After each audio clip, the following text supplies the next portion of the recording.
Magandang araw mga kaibigan. Isang kwentong muli ang aking ibabahagi sa inyo na tiyak nakapupulutan niyo ng aral. Pero kung bago ka pa lamang sa aking channel, ay pakilike po ng ating video. Paklik ng subscribe button, gayon din ng bell icon para lagi po kayong updated sa mga paparating pa na upload. Si David ay isang professional engineer. Isa rin siyang huwarang anak at mabuting kaibigan. Lumaking may dangal sa sarili at higit sa lahat ay may reputasyong mula pa noong kahit nag-aaral pa siya ay kinaiingat-ingatan niya. Paano kaya kung isang araw ay mawasak at masira lahat ng ipinagmamalaki niya? Paano kung isang pagkakamali ay mawala sa kanya ang reputasyong kinaiingat-ingatan niya? Paano niya haharapin ang isang paratang na sisira sa buong pagkatao niya? Paano niya tatanggapin na ang babae na minahal niya ng lubos ang siya pang yayanig at wawasak sa pangarap at buong mundo niya? Rapist ka! Rapist ka! Rapist ka! Umiiyak na paulit-ulit na sabi niya. Yun ang ginigiit at pinamumukha niya sa akin sa presinto. Sa kabila ng mga pasako sa mukha at dumudugong nguso ko na nakuha ko sa mga pambubugbog ng mga kamag-anak niya nang sugurin nila ako sa kondo ko kasama ang mga pulis with warrant of arrest. Para sa akin ay mas dama ko ang sakit ng mga salitang sinasabi niya. Rapist ako? Ni-rape ko siya? Papaano? Sandali lang. Pagkatapos ng lahat? Oo nga, she was not even my girlfriend. Ang alam ko lang, gusto ko siya at naramdaman ko na gusto niya rin ako. She was not virgin anymore, but I didn't care because that was the best night I ever had with her. Siya na ang pinapangarap ko, siya na ang alam ko na nilalaman ng puso ko. Pero bakit ganito?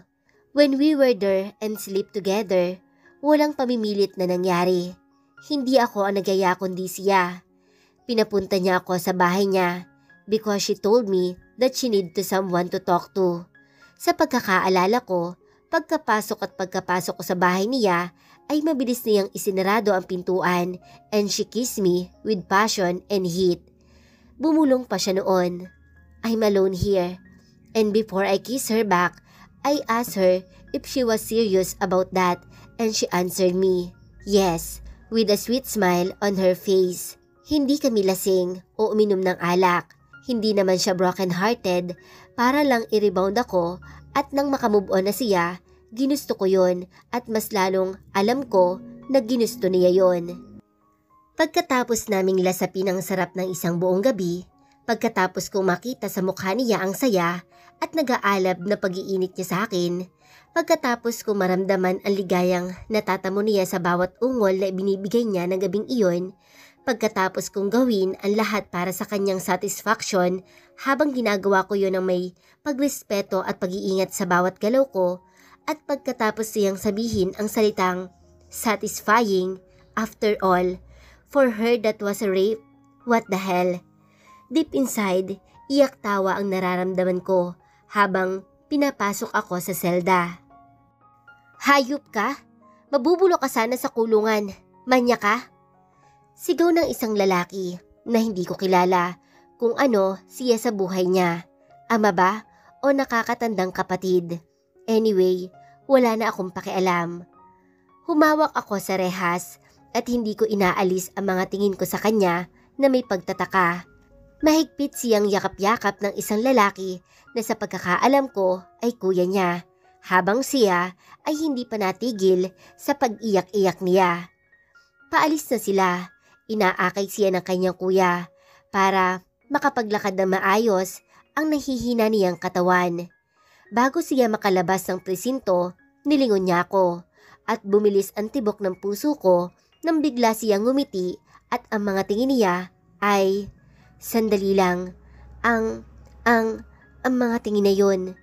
Who the hell are you? Ang tanging naibulong ko na lamang sa sarili ko. I met her 3 months ago. Waitress siya sa isang restaurant malapit sa kung saan kami nagtatrabaho. At base sa ilang mga impormasyon na nalaman ko tungkol sa kanya, nag-iisa siyang anak na babae sa 3 na magkakapatid at higit sa lahat, bunso pa. Namatay ang kanyang ina sa isang car accident, kaya gano'n na lang siya protektahan ng ama at mga kuya niya. Beautiful, silent, hot, sexy, smart and dream girl na mga lalaki. Maria Clara ang dating at pag naging parte ka ng buhay niya, it's like you were the lucky one. Para kang nanalo sa loto. I like her. I was really into her. Yun ang pinalalandakan ko sa mga tropa ko na workmate ko din. Ang payo nila, diligawan mo din, una-unahan tayo.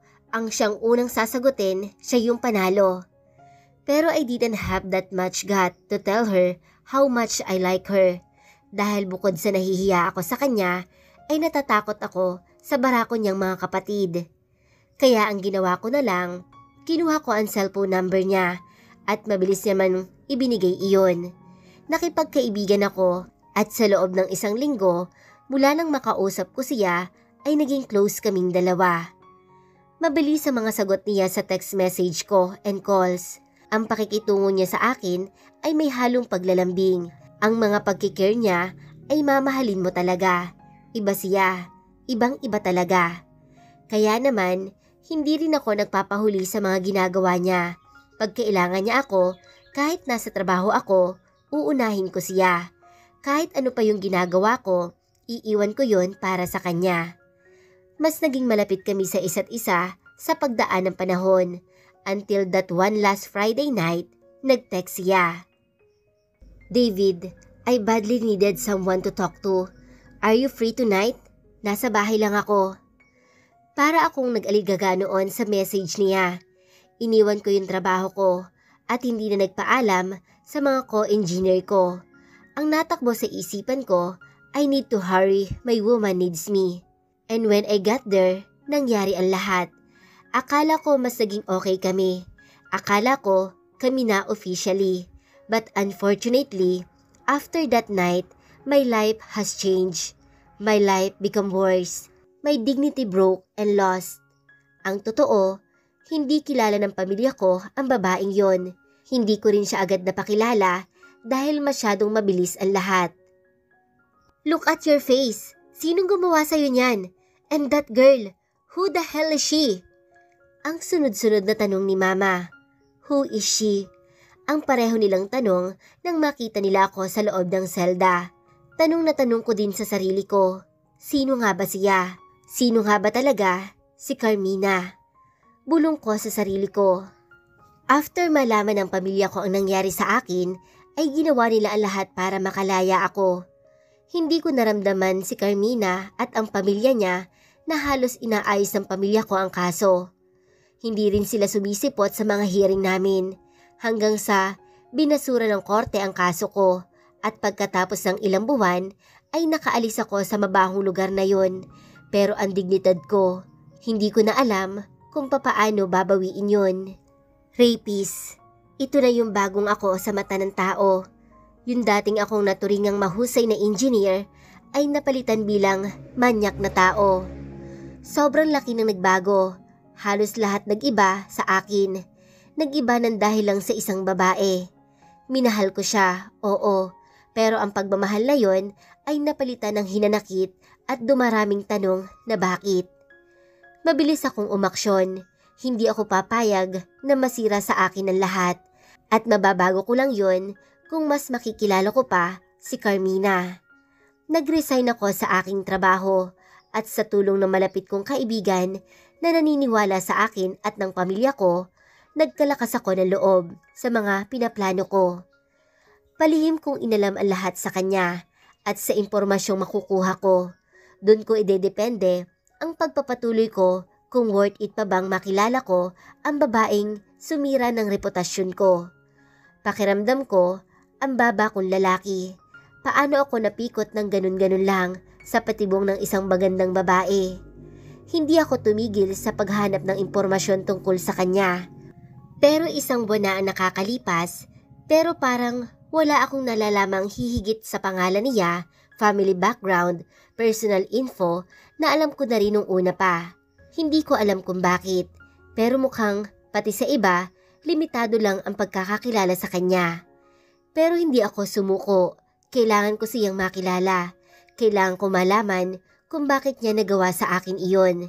Gayong kahit alam niya na minahal ko siya.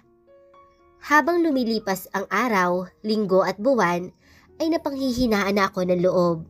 Bakit ganoon na lang kagaling magtago ng pagkatao ang pamilya ni Carmina?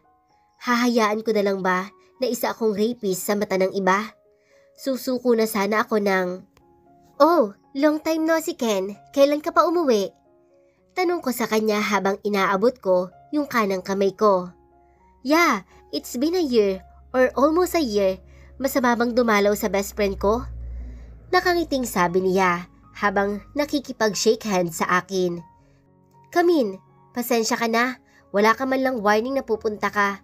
Hindi tuloy ako nakapaglinis ng bahay. Napakagulo. Have a seat."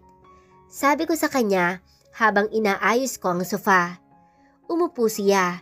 Medyo ibang-iba siya sa forma at pananalita.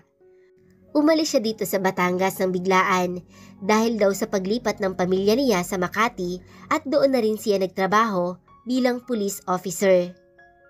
"Do you want some drinks, juice or water?"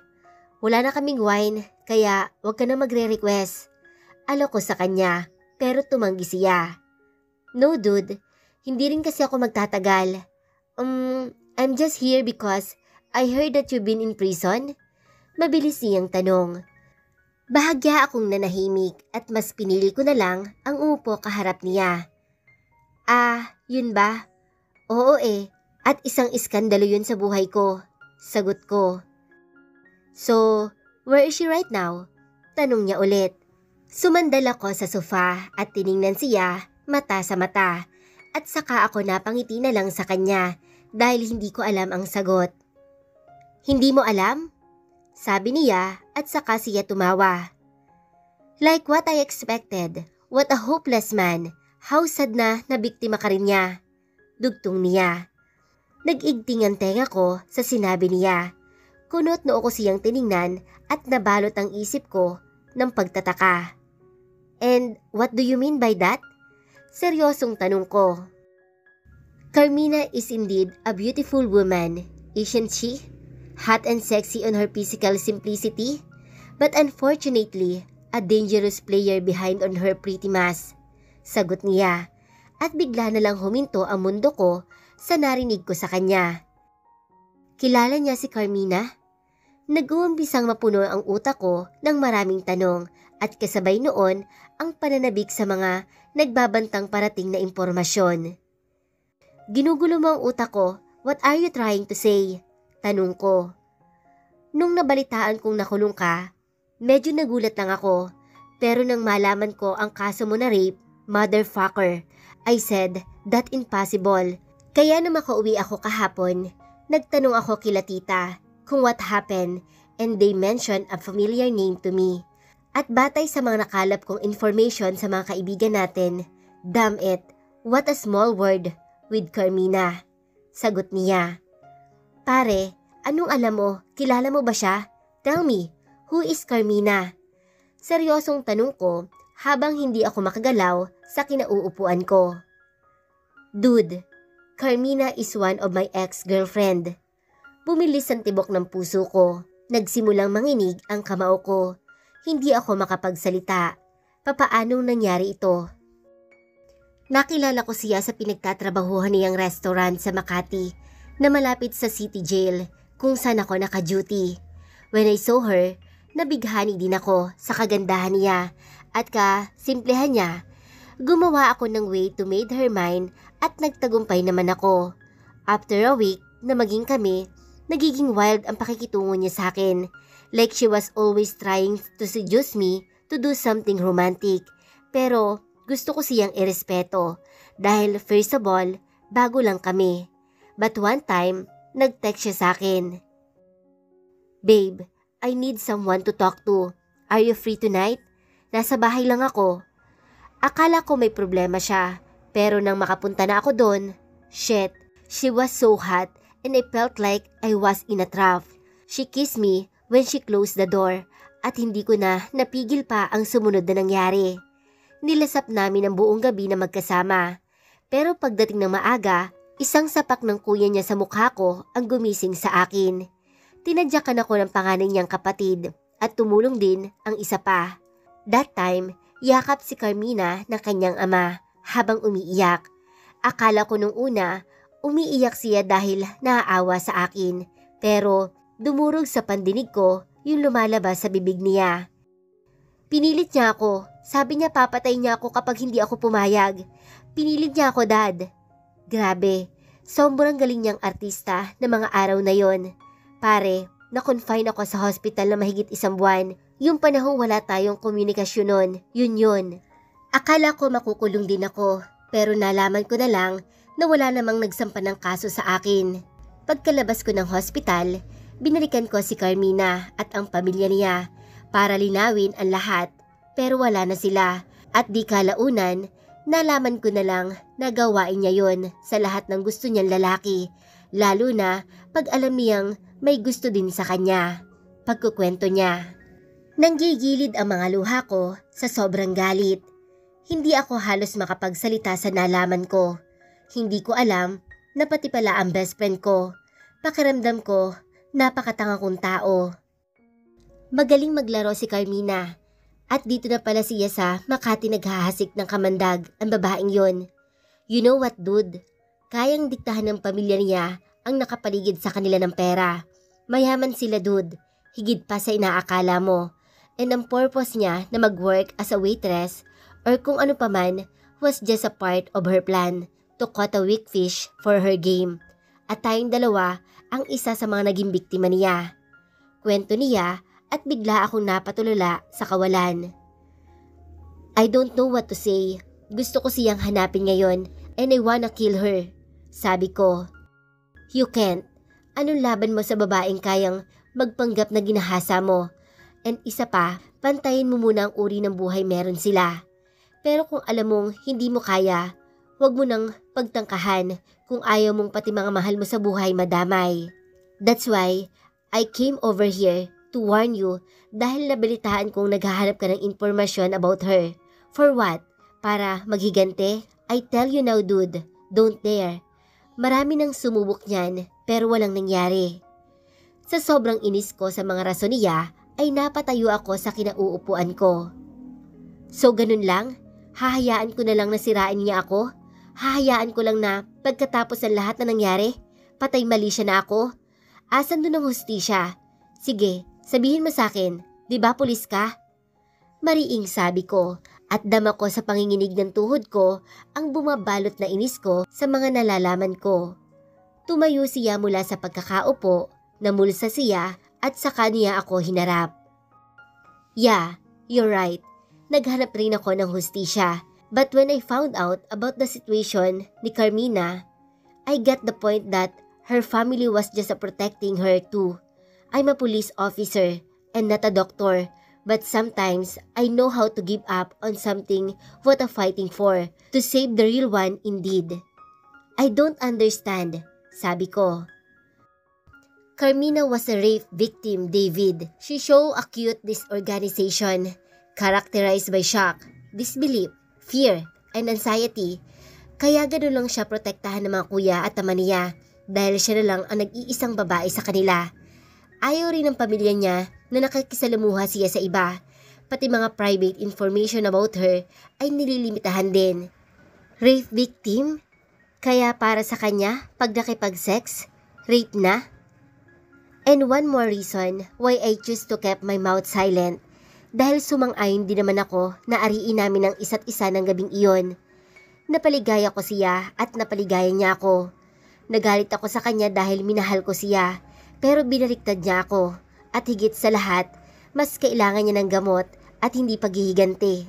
Sabi nito at dahan-dahan siya na humakbang papalapit sa pintuan. Think about it, dude. Maybe Carmina was a good player, but she's still in. Anyway, dalaw ka sa bahay. Inom naman tayo bago ako bumalik. Sabi nito, saka siya lumingon sa akin. Nalaman ko lahat ng yon sa personal yaya ni Carmina bago sila umalis.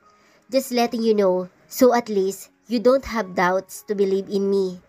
Kinindatan niya ako at saka siya umalis. Blanko ang utak ko habang dahan-dahan akong umuupo sa sofa. Napapatawa na naiinis ako sa mga nalaman ko. Ano nga ba ang dapat kong gawin? Oo, napasaya niya ako, pero kapalit noon ay ang pagkasira ng dignidad ko. Sabihin na nating sex addict siya dahil na rin sa mga nararanasan niya, or maybe galit siya sa lalaki, kaya kung paglaro na lamang ang mga to ay ganun-ganun na lang. Hindi ko akalaing may babaeng ganun, yung kaya maging anghel pag ginusto niya. But behind her mask is different dahil kaya ring maging demonyo. Kawawa ang mga lalaking masyadong nabibighani sa kagandahang pisikal dahil baka hindi ka nito dalhin sa langit kung hindi sa impyerno. Yun ang naging pagkakamali ko. Masyado akong naging kampante sa kasimplihan niya at nasilaw sa pisikal na ganda niya.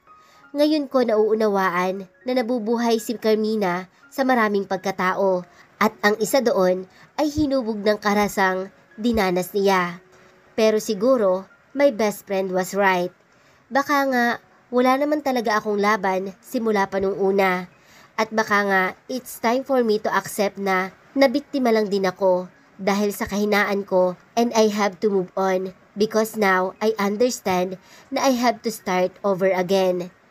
Nagsimula akong humalakhak sa kawalan. Naisip ko kasi na sa dami ng maskara ng pagiging siya na ginamit niya ay napagtanto ko na minsan ko nang kilala ang tunay na siya.